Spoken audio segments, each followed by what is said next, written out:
Math fire में। तो आज हम लोग करेंगे, देखिए कल के वीडियो में हमने किया थ्योरम नंबर 6.1, तो आज के इस वीडियो में हम लोग करेंगे थ्योरम नंबर 6.2 और इसी थ्योरम को बोलते हैं converse of A theorem number 6.1, यानी 6.1 का उल्टा है। वहां पे क्या था, अगर लाइन पैरेलल होंगी तो दिखाओ कि साइड का रेशियो क्या होता है, इक्वल। तो यहाँ पे ये है, अगर साइड का रेशियो इक्वल होता है तो लाइन क्या होती है, पैरेलल होती है। तो ये जो थ्योरम है 6.2 वो 6.1 का कन्वर्स है, उल्टा है। तो इसका मतलब ये थेल्स का भी क्या होगा, कन्वर्स। ये बेसिक प्रोपोर्शनलिटी थ्योरम का भी हो जाएगा कन्वर्स। तो यहाँ पे थ्योरम जो आएगा इस तरीके से पूछा जा सकता है कि prove that converse of a basic proportionality theorem, prove that converse of a Thales theorem, या फिर आपको स्टेटमेंट दे देगा if a line divide any two side of a triangle in the same ratio then prove that line parallel to the third side. तो चलिए start करते हैं अपने थ्योरम को। बहुत ही सिंपल थ्योरम है, बहुत ही सिंपल थ्योरम है। तो देखिए इसका स्टेटमेंट, देखिए स्टेटमेंट पढ़ने से, देखो जब ध्यान से आप लोग स्टेटमेंट को रीड करेंगे तो आपको कहीं ना कहीं समझ में आ जाएगा कि करना क्या है। क्योंकि जो स्टेटमेंट आपको पढ़ने से समझ में ना आए तो बार बार उसको पढ़िए, अच्छे से समझ के फोकस होकर पढ़ेंगे तो स्टेटमेंट अगर क्लियर हो जाएगा तो थ्योरम करने में कोई प्रॉब्लम नहीं होगी और थ्योरम भी अच्छे से समझ में आएगा।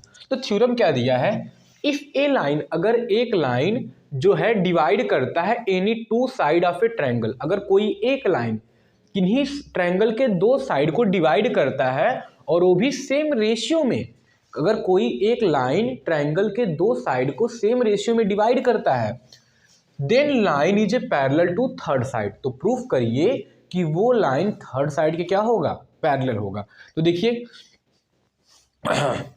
हमारे पास एक ट्रायंगल ए बी सी है और इस ट्रायंगल में जो डी ई है, ये वाली लाइन ब्लू वाली जो डी ई है वो साइड ए बी और ए सी को सेम रेशियो में डिवाइड करता है।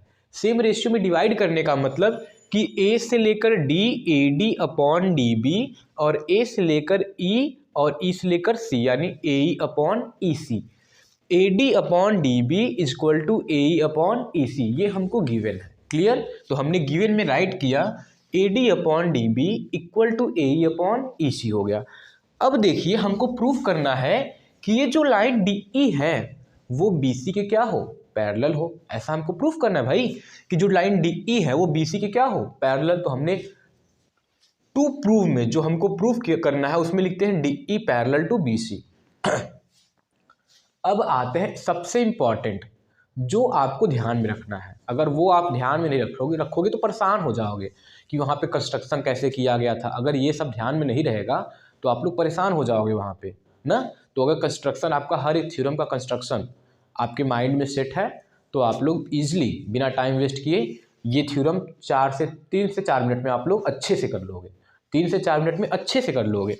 अब देखिए हम लोग क्या करते हैं, ड्रॉ ए लाइन करते हैं, draw a line D E dash, हम लोग बनाते हैं एक लाइन। देखिए हमको डी ई पैरेलल दिखाना है लेकिन पैरेलल नहीं दिखा पा रहे तो हम लोग क्या करते हैं, एक ड्रॉ करते हैं लाइन डी ई डैश जो बी सी के पैरेलल हो। हम लोग एक लाइन बनाते हैं डी ई डैश और जो बी सी के क्या हो, पैरेलल हो। क्लियर, तो ऐसा हम लोग कंस्ट्रक्शन करते हैं कि draw a line D E dash parallel to B सी।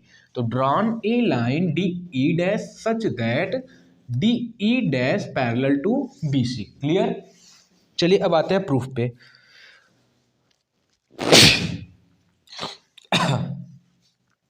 चलिए अब आते हैं हम लोग अपने प्रूफ पे। तो प्रूफ करने से पहले देखिए यहाँ पे प्रूफ हो गया।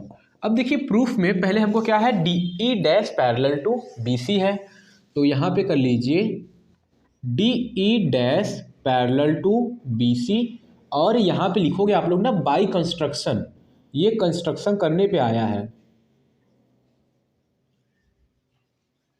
ये कंस्ट्रक्शन करने पे हमने क्या लिया है कि जो डी ई डैश है वो बी सी के क्या है, पैरेलल। अब देखिए जब D E dash B C के पैरेलल है तो थ्योरम नंबर 6.1 थेल्स थ्योरम क्या बोलता है, अगर कोई लाइन ट्रायंगल के किसी वन साइड के पैरेलल होगा तो ट्रायंगल के दो साइड को सेम रेशियो में क्या करेगा, डिवाइड। तो अगर ये पैरेलल है तो ये जो डी ई डैश है वो साइड ए बी और ए सी को सेम रेशियो में डिवाइड करेगा। तो यहाँ पे राइट कर सकते हैं ए डी अपॉन में डी बी और इक्वल टू क्या हो जाएगा, ए ई डैश अपॉन में क्या हो जाएगा बताइए, ई डैश सी हो जाएगा, ई डैश सी हो जाएगा। और यहाँ पे लिखेंगे बाय थ्योरम 6.1, बाय थ्योरम 6.1 को हम लोग यहाँ पे यूज कर लिए। क्लियर, ये हो गया। अब इसी को बना लेते हैं इक्वेशन नंबर 2 और इसको बना लेते हैं जो गिवन है उसको बना लेते हैं इक्वेशन नंबर 1। अब देखिए इन दोनों इक्वेशन को कंपेयर करते हैं। A D upon D B इधर भी है, A D upon D B इधर भी है, इधर ए ई अपॉन ई सी है, यहाँ पे A E dash upon E dash C है। तो फ्रॉम 1 and 2, फ्रॉम 1 and 2 को जब इक्वेट करेंगे तो यहाँ पे क्या आ जाएगा, ए ई अपॉन में ई सी और इक्वल टू क्या आ जाएगा, A E dash, A E dash upon में क्या आ जाए, ई डैश सी आ गया। क्लियर, इतना आ गया। सबको क्लियर हो गया ना। तो हमारा ए ई अपॉन ई सी और ए ई डैश अपॉन क्या आ गया, ई डैश सी आ गया। अब देखिए अगर हम लोग ऐसा प्रूफ कर पाए कि ए ई डैश और ए ई दोनों आपस में इक्वल हो जाए, दोनों का लेंथ अगर आपस में इक्वल हो गया, ए से लेकर ई डैश तक और ए से लेकर ई तक, अगर ये दोनों लेंथ आपस में इक्वल हो गए तो इसका मतलब ई और ई डैश जो ई है वो दोनों एक ही पॉइंट पे कॉन्साइड करेंगे, क्योंकि एक ही पॉइंट पे जब कॉन्साइड करेंगे तभी ना डिस्टेंस इक्वल होगा। और डिस्टेंस जब इक्वल आ गया इसका मतलब वो दोनों एक ही पॉइंट पे क्या है, कॉन्साइड है। तो यही हम लोग को प्रूफ करना है कि हम लोग दिखा देते हैं। अच्छा देखिए यहाँ पे अगर इन दोनों को हम लोग इन दोनों में मतलब इधर भी 1 को ऐड कर दें और इधर भी क्या कर दें, 1 को ऐड करते हैं, एडिंग बोथ साइड बाई 1। तो हम लोग बोथ साइड 1 से ऐड करते हैं, एडिंग बोथ साइड बाई 1 से हम लोग ऐड करते तो हमको मिलता है, देखिए वी गेट, हाँ अब क्या हो जाएगा, A E upon E C, A E upon में ई सी प्लस 1 करेंगे और इक्वल टू हो जाएगा ए ई डैश अपॉन में ई डैश सी प्लस 1 हो जाएगा। क्लियर।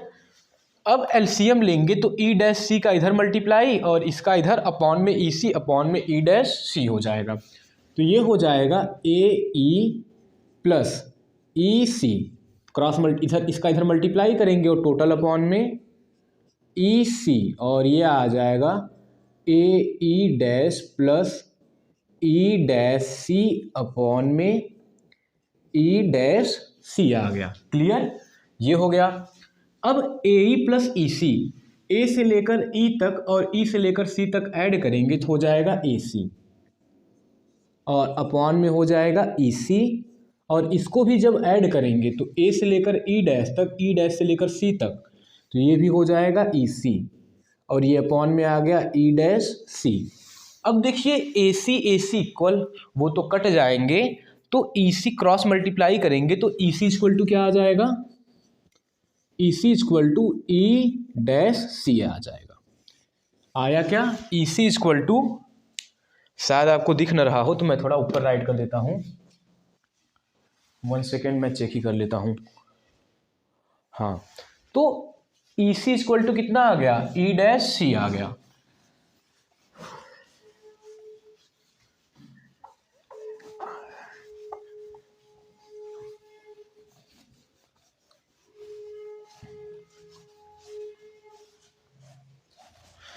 अब देखिए आप लोग कि ई से लेकर के सी तक, ई से लेकर के सी तक और ई डैश से लेकर सी तक, ये दोनों डिस्टेंस जो है आपस में क्या आ गए, इक्वल।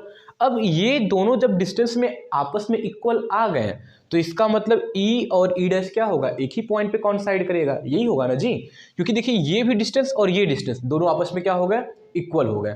तो इसका मतलब दोनों एक ही साइड में है, तो मतलब दोनों एक ही पॉइंट पे क्या करेंगे, कॉन्साइड करेंगे। तो इतना आने के बाद लिखेंगे it is possible when E and E dash coincide on the same point. लिखेंगे इट इज पॉसिबल